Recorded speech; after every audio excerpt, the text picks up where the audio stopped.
মুক্তিযুদ্ধ করেছি, বঙ্গবন্ধুর হত্যার প্রতিবাদ করেছি, কিন্তু এরকম অসভ্য সরকার দেখি নাই যে কারো কোথায় প্রতিনিধি এলে, কথা বলতে এলে তাদের দরজায় থেকে প্রতিনিধিদের গ্রেফতার করে নিয়ে যায়।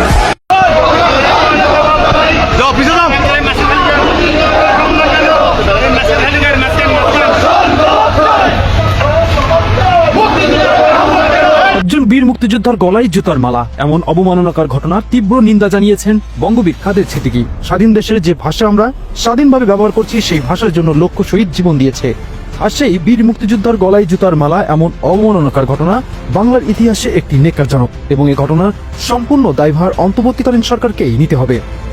আমি বলছি, আমি স্বাধীনতা মুক্তিযুদ্ধে অংশগ্রহণ করছি, আমার জীবন শরীরে বাংলা মুক্তিযোদ্ধা, আমার এত জুতার মালা দেনে গলায়, মুক্তিযুদ্ধের আদর্শের জুতার মালা দিছে, সারা বাংলাদেশে মুক্তিযোদ্ধাদের গায়ে এই গলায় জুতার মালা দিয়েছে। আমি কোন দেশে আছি? আমি যে দেশের জন্য এক সাগর রাষ্ট্র রক্ত দিয়েছে সেই বাংলাদেশে আছি, না পাকিস্তানে এসে বর্বর বাহিনীর পাকিস্তানে আছি? আমি এটা সাংবাদিক ভাইদের প্রশ্ন করি।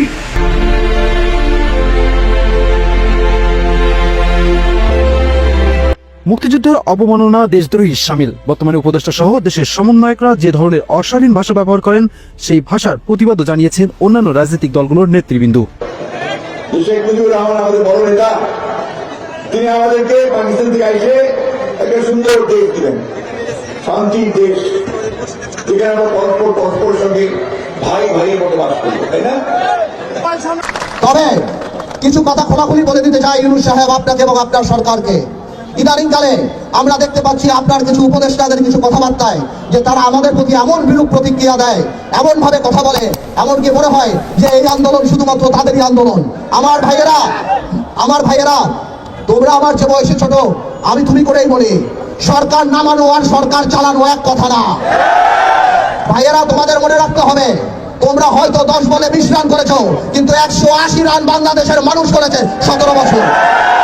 তোমাদের এই অশ্রদ্ধা, তোমাদের এই কথা বলার ধরন দেখে আমাদের মনে হয় যে তোমাদের মধ্যে ইচ্ছা, আশা, আকাঙ্ক্ষা জেগেছে যে তোমরা নির্বাচনে করে এই সরকারে থাকবে। আমার কোনো অসুবিধা নাই। এদিকে 5ই আগস্টের এই গণ অভ্যুত্থানকে একটি ষড়যন্ত্র বলে গণমাধ্যমে উল্লেখ করেছেন উক্ত ছাত্র আন্দোলনের অংশগ্রহণকৃত ছাত্র সমাজ।